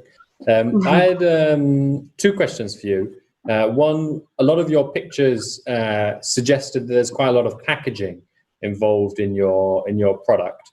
Can you talk to us a little bit about the sustainability of your delivery of your product? Yes. So it's true that our cups are made of plastic. For now, we are using 100% recyclable plastic PET. All the different solutions. We believe this is still one of the most sustainable because there is in the packages consumers see what they are consuming, and the biodegradable alternative is not still compostable in Portugal, so it's not really a solution. And we are working on a reusable model. So when we work with companies, since we are already going there again, we want to integrate reuse. We are just finalizing how can we partner with the right washing facilities to make sure hygiene is not compromised. Nice. And then the second was just a quick clarification question. The business is that you manufacture your own blenders and you do the subscription, or someone else does the blender? Yeah, for now we have a functional prototype which we adapt blenders that already exist so that they fit our cups directly. And business is a bit like the coffee models, I would say. So we place the blender, milk and sell it, but then they are subscription. You have the subscription, you have the blender with you. Great, thank you. Hello, Inês. Good afternoon. Hello, Maria. How are you? Well, you tackled here one of the most important issues of the human era also. That's in the top 10, it's the only thing about the causes of death is it's the insufficient intake of fruits and vegetables. It's the only one. And you turned here your product to the consumer, getting this opportunity of this virus situation that we have, very good.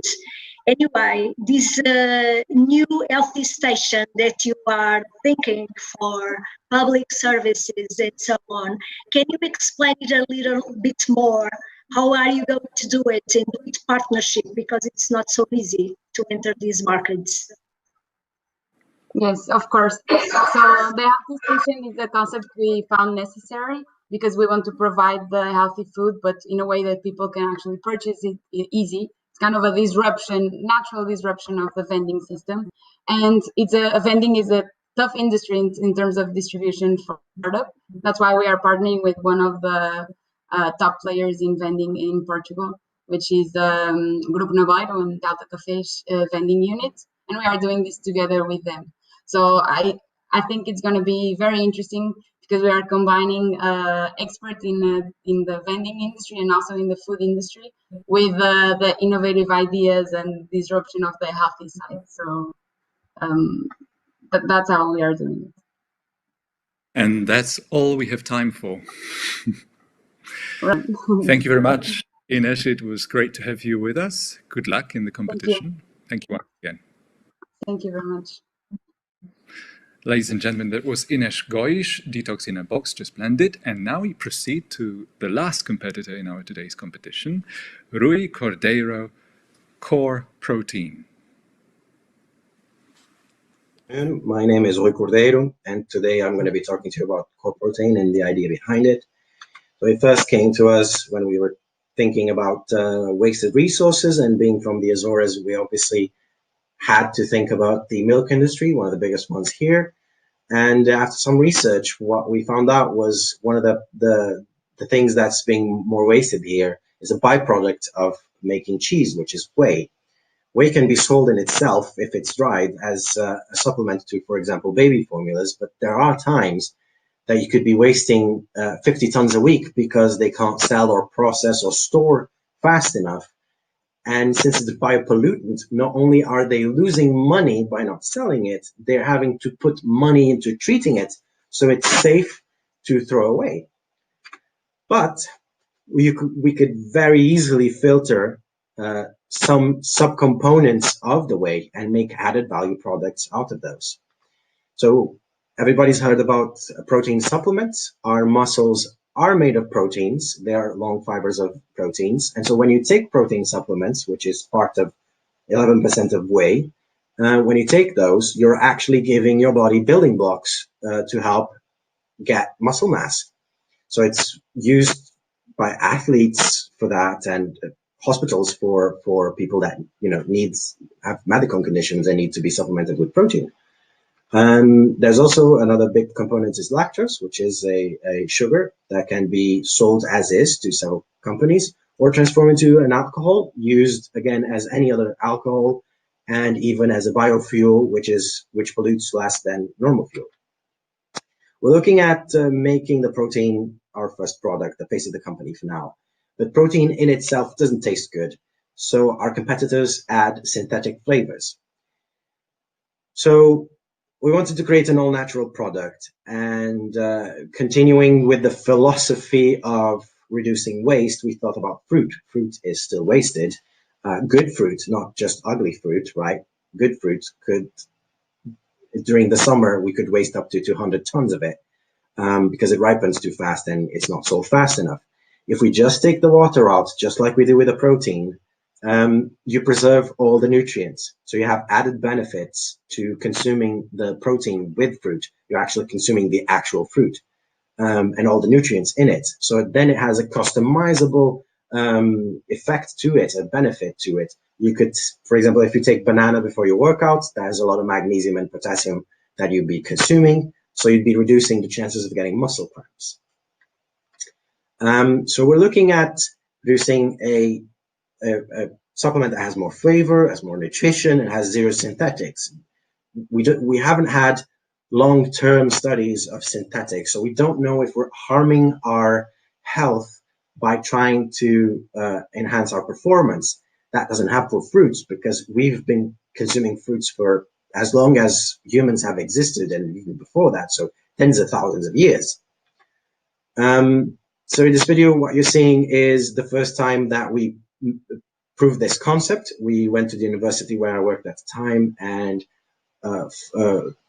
dried the fruit and presented it to the jury at Startup Weekend Azores, and was a blind taste test alongside my protein flavors, synthetic flavors, and it was unanimous. The jury liked our flavor the most. Since then, we won other competitions that's helped us with seed money. We're looking to penetrate the European market soon. It's one of the biggest markets and already has a lot of pretty aggressive competitors. Right now, we are doing some R&D into fine-tuning it, fine-tuning the MVP so that we can then scale up. Our factory is also being planned already. All of this has the help of, or some help of the regional government of the Azores. So liquidity is not a big an issue as it would have been otherwise, but it's still good to get some money. But what we're looking at mainly now is getting partners to get over that first hurdle and to help us bypass the whole business to customer part and go business to business straight away. And, bypass the logistics part of it. So some of these could be Sonai, which is very big, and specifically their gyms Solinka. And yeah, that's what we're looking for right now. So I'm gonna have to end on this note, and thank you for your time. I'll see you some other time.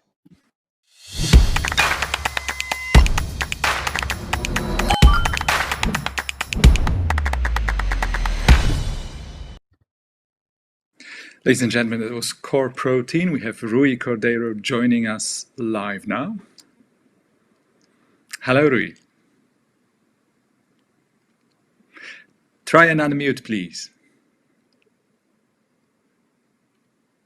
Because I can't hear you for now, but hopefully in a second.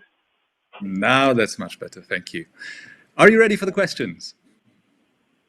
As ready as I can be. As ready as one can be, exactly. Enjoy.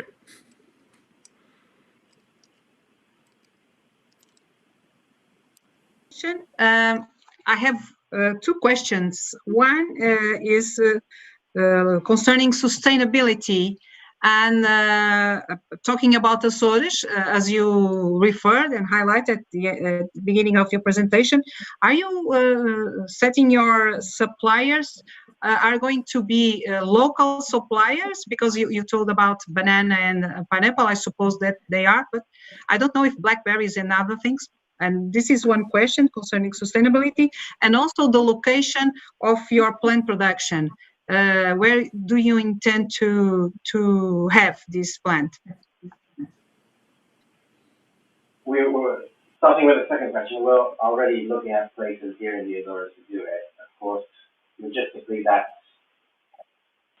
has its difficulties. And concerning the suppliers themselves, the milk part is easy. Of course, the Azores produce a lot of milk, so here is where the quantity is. The fruit part can be here. We were thinking of having seasonal flavors from Azorean fruits, but of course there are other fruits that are not as seasonal, so we can have those from suppliers from elsewhere. Thank you.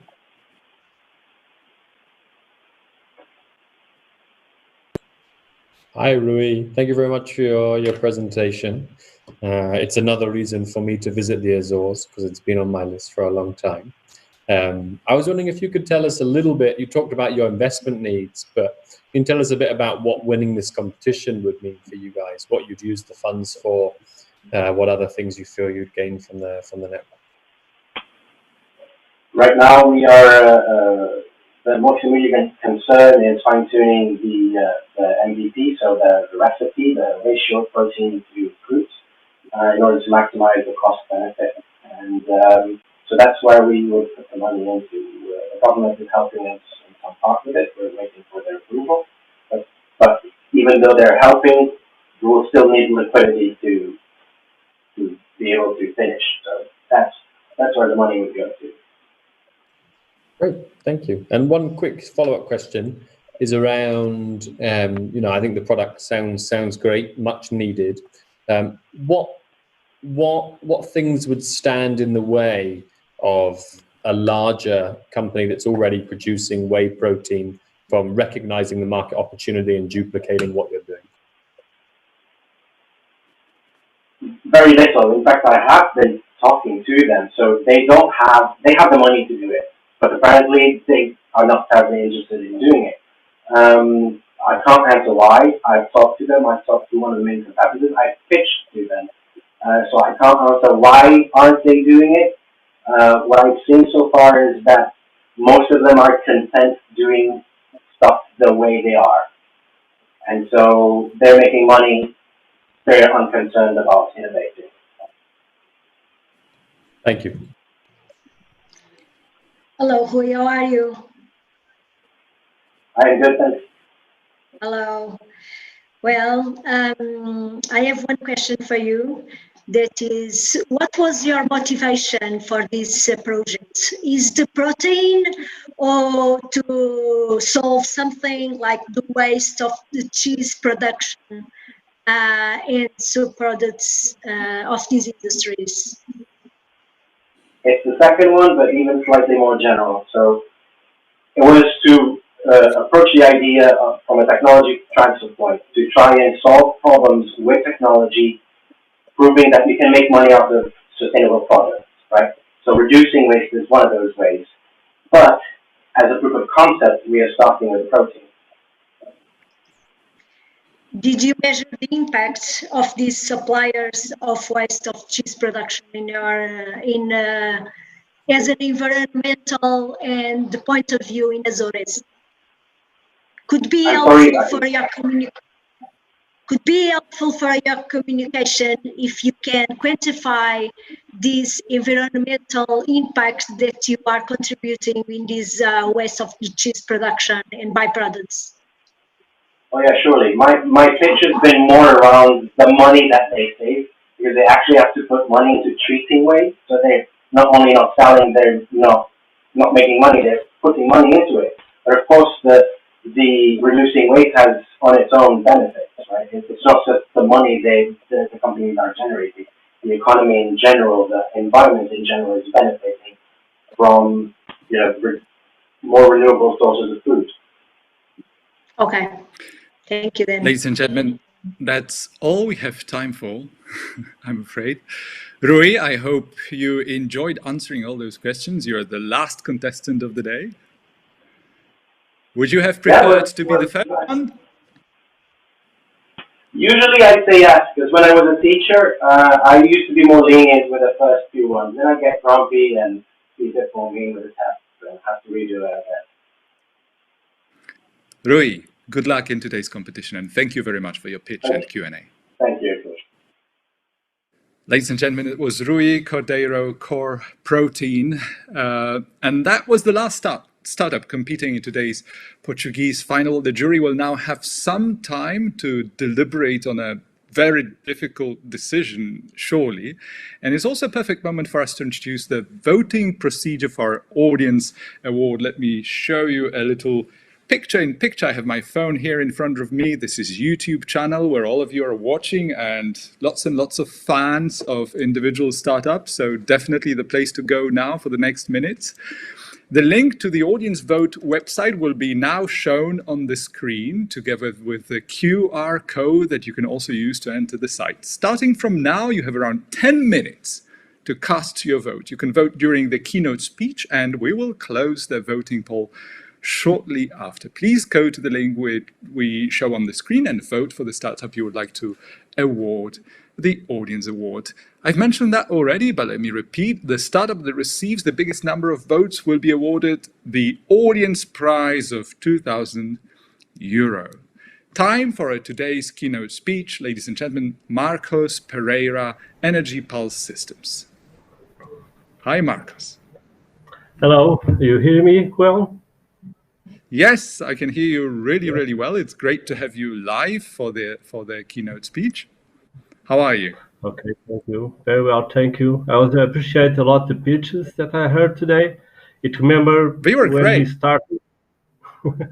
Yes, they were great. You could understand everything they were saying, and it makes sense.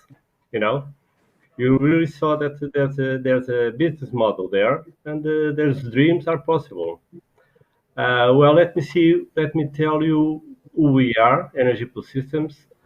We started in 2011, also with a dream. We thought that because we knew how to make high voltage with the silicon economy, the silicon industry, so it would make sense to go to a product with that. So we started in 2011. We started with a full international cooperation. We really went into cooperation. I think it's very important because our business model was global. So we really need to be everywhere. Our first client was a German company, a multinational.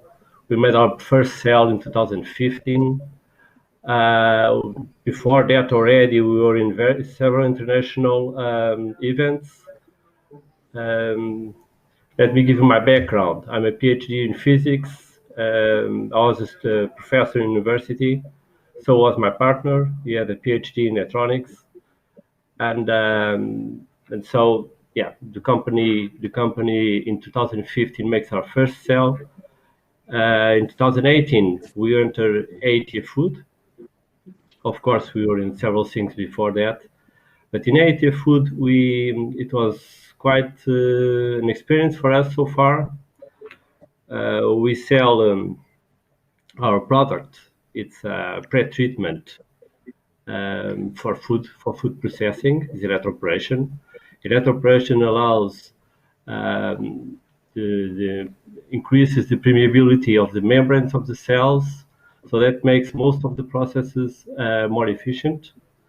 Also, it makes new process possible, and we have a line also for non-thermal processing. That means that again the product is more natural. So yeah, in 2015 we made 2,000 tons of apples pre-processing in Poland. So we had a huge multinational buying our products, and we were very, very happy with that. We thought now the world is on our hands. But then, of course, things are not as easy as that, and you must accept that going to be failures. Things don't go as good as we thought they would. You must learn when you miss something, and in the end, you should never give up. You really have to keep trying. In EIT, environment is great because you have several big companies there. So if you have a product, you have someone that is going to be listening to you, will be interested in your product if it fits their needs. So it makes a lot of things easier for a startup. Also, if you enter the Rising Food Stars, where we are since 2018, you are with several startups like yours, and you cooperate with them, and you learn with them, and it's supportive also. So right now, where is Energy Pool Systems? We have CERN as our client. We sold equipment for all continents. We have in Chile, Germany, United States, France, Spain, China, India. So yeah, we doubled the turnover from last year to this year for 2019. 2020, let's see how it goes. It's difficult, let me tell you. It really is difficult because in the end, the client must buy. You must find your client. Of course, if you increase your size of your company, things are easier. But if you have a bad year, then you don't have any money. So yeah, there's a lot of. I was hearing you, and I was thinking, well, you are 7 of you. So which one of you will be the one that will be around here in the next 5 years? Because we all have good, they all have good business models. It makes sense. It goes with the trends, but that's not enough. In the end, what is most important is that you believe your dreams and that you don't give up. You learn with your mistakes. You understand that failure will be around the corner, and you keep trying. That was my message to you. Hope it helps. Thank you very much, Marcos. It's great to have you with us today. Thank you. Thank you so much once again. Yeah, thank you. Thank you.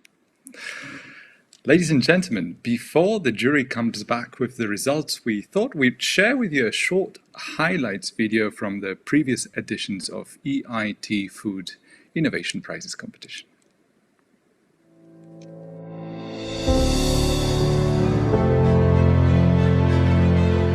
The scale of the problems that we're facing in our food system are huge. So EIT Food has come about to change this. Events like these show the incredible creativity that people have in the space of the food industry. The startups play a fundamental role. They take the risk of bringing these new innovations to the market. Okay, let's do it! We designed this competition to find new disruptive ideas. This is one of the best call for startup in the food category. We have found here plenty of people that really want to change the world. There's a lot of actors working together to find solution for our project, our startup. I never seen this beautiness in project for food tech like this one.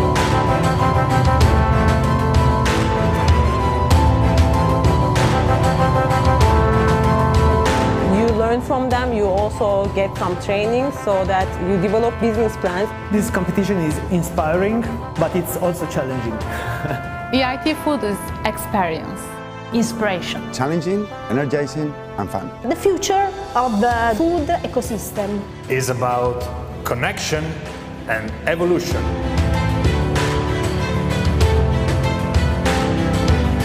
Best three things of this competition are youth, networking, and enthusiasm. Atmosphere, mentors, and prize. Quality of advisors, quality of the education, and quality of the food. You will connect to other people with other entrepreneurs, and you will learn what's happening in the food ecosystem.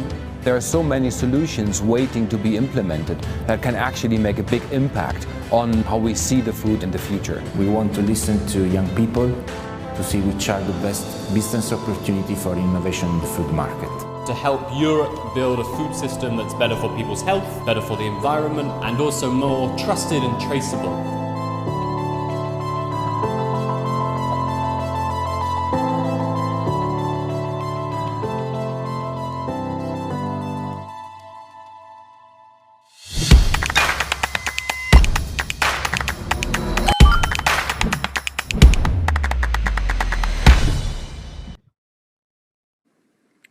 Ladies and gentlemen, watching the discussion on YouTube, I just can't wait to see who wins the title of the audience prize of today's final. Ladies and gentlemen, the time for voting is almost up. Let me just give you 1 extra minute if you still want to vote, if you still need to vote.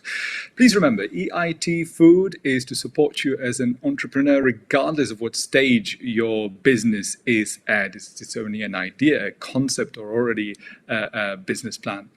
If you have an idea or looking to raise a Series B investment, EIT Food has support programs available to help you.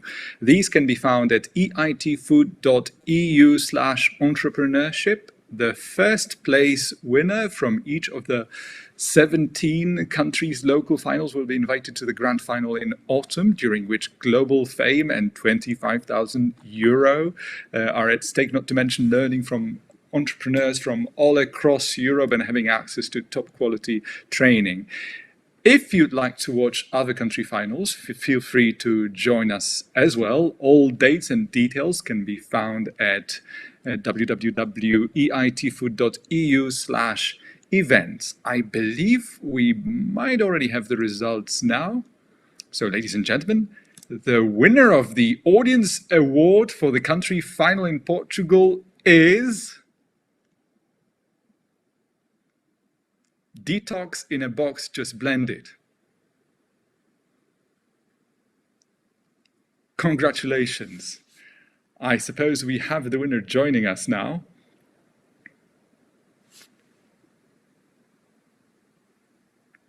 Now, do we have the connection? Let's see if we can talk to the winner.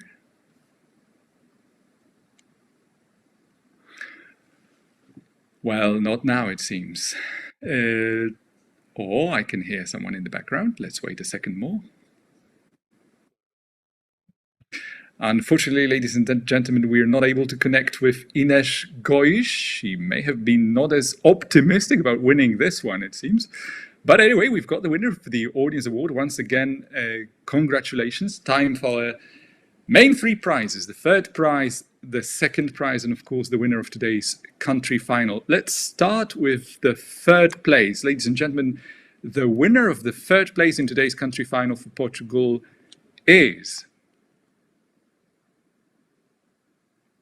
Matter Dynamics, winner of the third place and €1,000. Congratulations.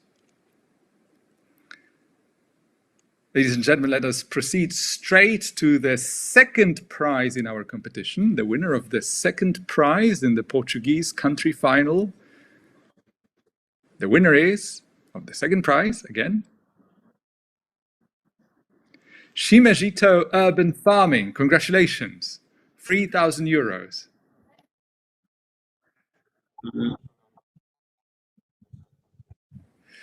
Ladies and gentlemen, now I will keep up the suspense a little longer. We already know who wins the first prize, but we are trying really hard to connect, to have a live conversation with today's winner of the country final. The first prize winner will participate in the grand final and will have a chance to compete with other first prize country final winners for up to €25,000. Let me just test with the studio if we already have a connection. Studio, we are still trying hard. Ladies and gentlemen, doing our best to connect with the winner. It's actually important that we're almost there. So, ladies and gentlemen, time to announce the winner of the country final in Portugal. The winner of the first prize is Agro Green Tech. Congratulations. That's a big smile there. Just make sure you unmute because I can't hear anything now. Yes, as big smiles go, that's a proper one. Congratulations. Hi, then. The image almost freezes now. Not the right moment for it to freeze. Hello. Hello, Lucas. Hi again. It's great to see you and congratulations. Thank you so much. Thank you so much. That's what we call the Oscars moment of the country final, which is when you can say whatever you please, thank everyone you please, and basically the floor, the virtual stage is yours. Thank you, Lucas. So I did not think of it. I want to thank to BGI for all the support that was making with the Agro Green Tech. Also to thank to the EIT Food because this idea was also accelerated by the EIT Food for my PhD when I was in Global Food Venture in 2018. So to come to this point and win this prize is recognition of our work and the things that we have grown. And also it will help for certain us to go for the market and tackle all the clients that we want, turn the food supply chain more sustainable. That is the main goal that we have. So I'm very, very glad, and I want to thank to all the startups that also help Agro Green Tech through all of these steps. And thank you to all. Thank you. Deborah, apart from congratulations, all I can say is that you entered this country final as the first competitor and you're leaving this country final as the first competitor. Congratulations once again. Thank you. Thank you. And good luck with your project. All the best.